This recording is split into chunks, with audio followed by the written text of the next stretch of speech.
नमस्कार, मी डॉक्टर मच्छिंद्र बांगर महाराष्ट्रातील आणि देशातील हवामान परिस्थितीसंदर्भात ताजा अंदाज देणार आहे.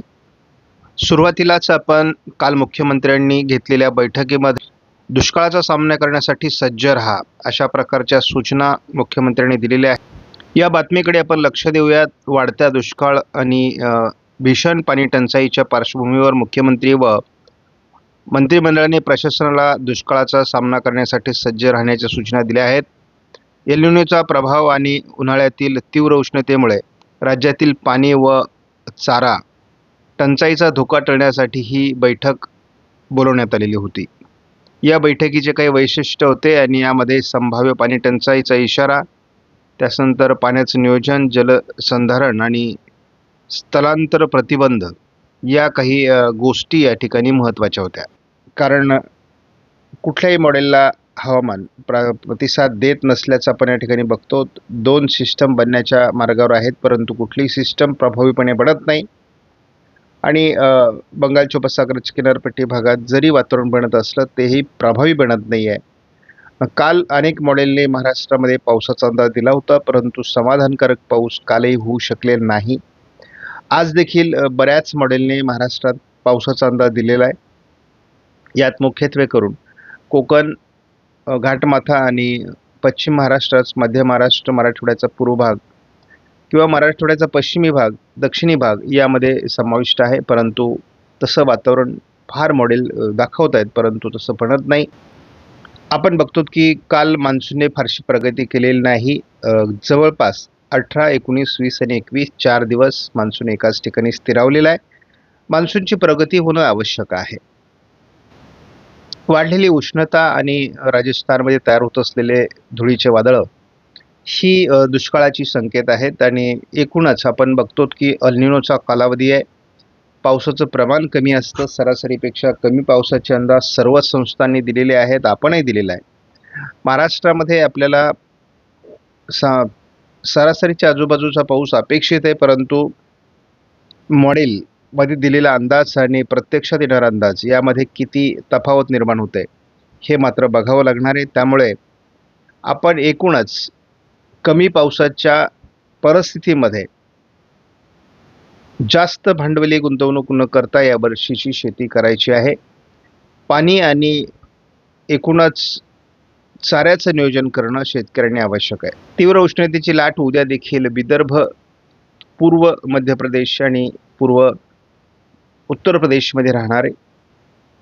जवळपास सातत्याने 3-4 दिवस रेड अलर्ट दिला जातोय. 48°C बांदा या ठिकाणी उत्तर प्रदेशमध्ये सातत्याने तापमान बघण्यात आलं आहे आणि त्यामुळे हे जगातील रेकॉर्ड आहे. मात्र 24 तारखेपासून तापमानात थोडी घट अपेक्षित आहे, परंतु तरी देखील अनेक राज्यांमध्ये देशात ऑरेंज अलर्ट आहे. 25 तारखेला देखील अनेक राज्यांमध्ये ऑरेंज अलर्ट कायम आहे. पावसाचं प्रमाण वाढत नसल्यामुळे, मान्सून पूर्व पावसाच्या घटना घडत नसल्यामुळे उष्णतेची लाट कायम आहे.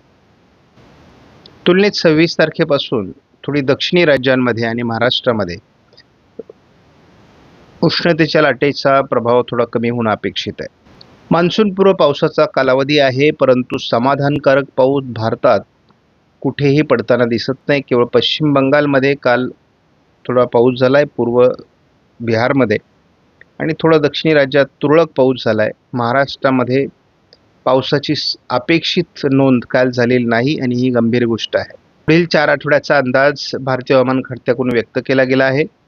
यामध्ये 21 तारखेपासून म्हणजे कालपासून 28 तारखेपर्यंत कोकण किनारपट्टीला किंवा पश्चिम किनारपट्टीला कोकणामध्ये चांगला पावसाचा अंदाज दिला आहे. मात्र 21 तारीख ही यामध्ये कोरडी गेलेली आहे.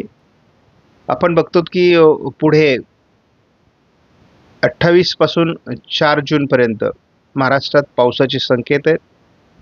त्यानंतर चांगल्या पावसाचे संकेत 4 जून ते 11 जून आहेत. त्यानंतर 11 ते 18 जूनच्या दरम्यान देखील विदर्भ आणि कोकणामध्ये चांगल्या पावसाचा अंदाज दिला आहे. म्हणजे पुढचे 3 आठवडे मात्र पावसाळी असल्याचं महाराष्ट्रासाठी दाखवलं गेलं आहे आणि भारतातही बऱ्यापैकी पावसाचा अंदाज या 3 आठवड्यात दिलेला आहे. त्यामुळे आपण बघणार आहोत की हवामानात नेमकी बदल कसे होत आहेत. भारतीय हवामान खात्याने या ठिकाणी जवळपास पुढील 15 दिवस 70 ते 80% भारतीय भागामध्ये उष्णतेची लाट असणार आहे आणि यामध्ये अक्षरशः भारताचा बराच भाग बॉइल्ड म्हणजे भाजून निघण्याची शक्यता आहे. JFSने कुठलंही फारसं चांगलं पावसाळी वातावरण महाराष्ट्रात दाखवलेलं नाही.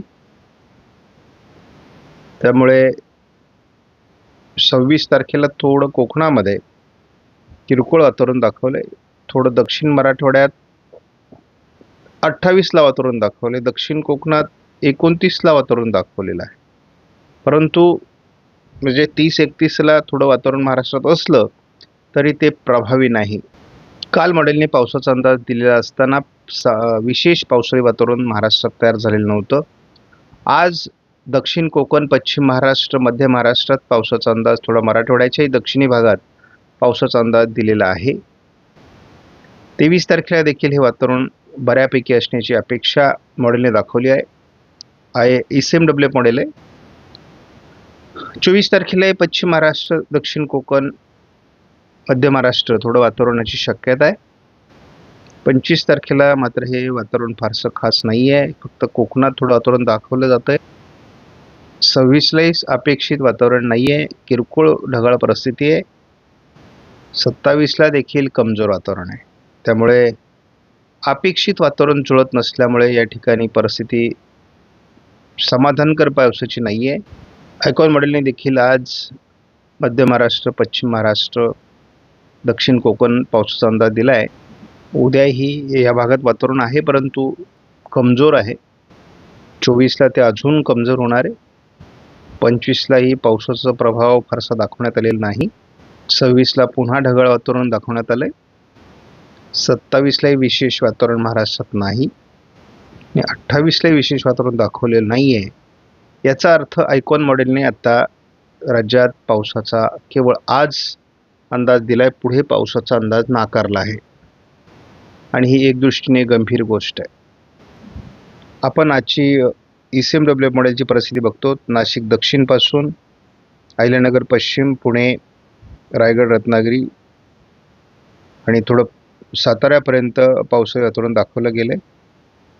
हे वातावरण पुढे उशिरा कोल्हापूर, सांगली, सोलापूर, लातूर, धाराशिव, बीड, दक्षिण अहिल्यानगर दक्षिण, रत्नागिरी, सिंधुदुर्गपर्यंत प्रभावी राहण्याची शक्यता आहे. आज उशिरापर्यंत सोलापूरमध्ये पावसाचा अंदाज दिलेला आहे.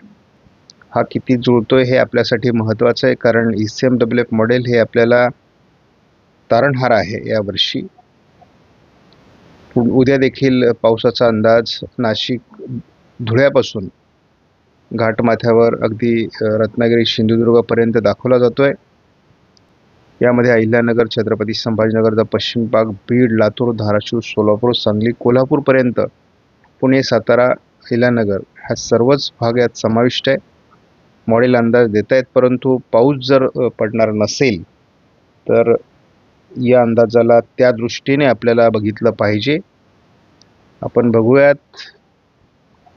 उद्या देखील 24 तारखेला देखील आपल्याला घाटमाथ्यावर आणि थोडं सोलापूरच्या आजूबाजूने वातावरण दाखवलं जातं आहे.